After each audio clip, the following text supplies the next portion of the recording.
Bienvenue dans ce rendez-vous de l'actualité sur cette info. Au sommaire de cette édition, l'intégration des enjeux environnementaux et climatiques dans les projets d'investissement public était au centre des discussions lors du lancement du programme d'investissement public 2026-2028. Du 24 février au 1er mars 2025, Grand Bassam accueillera le 15e forum de la rentrée syndicale de la Confédération syndicale internationale Région Afrique. Des détails sur le menu de cette rencontre dans ce 7 minutes. Le 14 février, de nombreux couples ont célébré la Saint-Valentin dans une ambiance romantique et festive. Entre spectacles, dîners en tête-à-tête et jeux interactifs, cette soirée a été l'occasion de renforcer les liens entre les amoureux. Nous y reviendrons.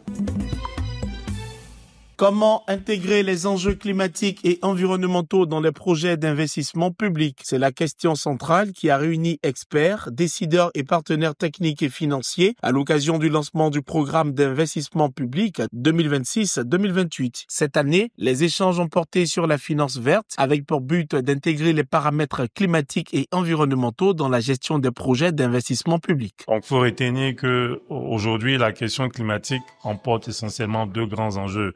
Le premier étant la capacité des populations donc à faire face et à s'adapter aux conséquences du changement climatique, mais en même temps aussi atténuer les effets de l'action humaine sur ce changement climatique-là. Le deuxième enjeu, qui est non moins important, c'est l'accès et la capacité de mobilisation des financements verts, qui sont donc de nouveaux guichets qui sont dédiés à ces financements et à la lutte contre le changement climatique. Alors, tout l'intérêt de l'exercice que nous conduisons ce jour, qui s'inscrit dans le cadre de l'élaboration du programme d'investissement public de l'État de Côte d'Ivoire, c'est de s'assurer justement que l'ensemble des projets et programmes qui sont identifiés et définis intègrent dans leur conception tous les paramètres de lutte contre le changement climatique, notamment tous les concepts d'atténuation et d'adaptation. Le processus d'élaboration du PIP 2026-2028 est désormais lancé. Les prochaines étapes permettront de traduire ces ambitions en projets concrets, alignés sur le plan national du développement et les engagements environnementaux du pays.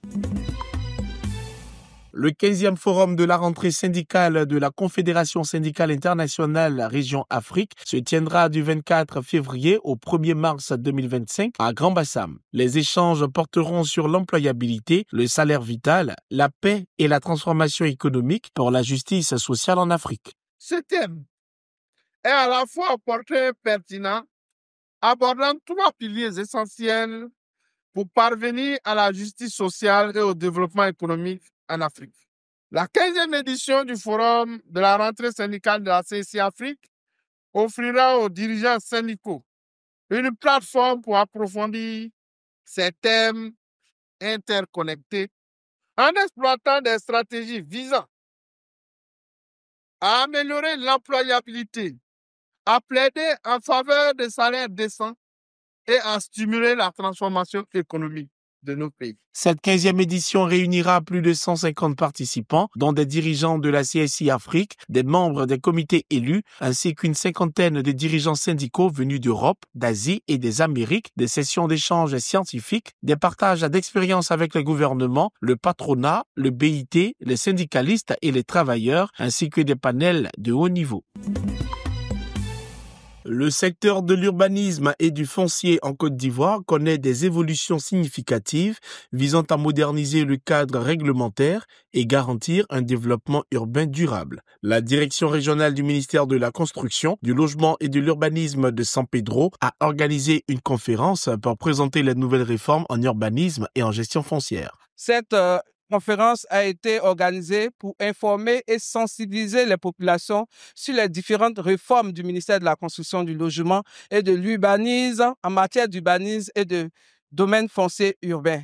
Et ces réformes-là sont définies par la loi numéro 2020-624 du 14 août 2020 instituant code de l'urbanisme et du domaine foncier urbain.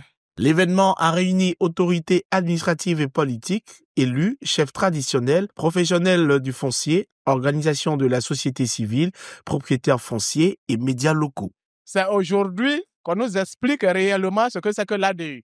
Nous sommes des chefs de village. Nous savons qu'auparavant, en signant l'attestation coutumière, il y a des redevances que nous avons. que le village a pour lui permettre de se développer. Mais il se trouve que du coup, l'ADU est venu. Mais nous ne savions pas dans quelles circonstances tout avait été prévu. Vous avez vu leur adhésion à ce projet-là, surtout à l'ADU, qui a été incompris au départ, mais aujourd'hui, toutes les populations ont épousé pour savoir que les attestations désormais villageoises ne seront plus des documents qui sont attendus dans les transactions financières foncières. Donc, il faut maintenant établir l'ADU, qui est l'attestation de droit coutumier d'usage. En garantissant une planification plus efficace et transparente, le ministère de la Construction contribue à un aménagement du territoire cohérent, essentiel pour le progrès économique et social du pays. Vêtus de rouge et de blanc, monsieur et madame Amoakon posent fièrement devant le photocall, une rose à la main. Leur complicité éclaire cette soirée exceptionnelle où l'amour est à l'honneur. Le 14 février, les amoureux de tout âge se sont donné rendez-vous pour célébrer la Saint-Valentin dans une ambiance empreinte de tendresse et de convivialité. Entre dîner aux chandelles et prestations d'artistes, l'événement s'est transformé en une véritable ode à l'amour.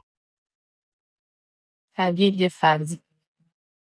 Avec lui, il y a du sexe.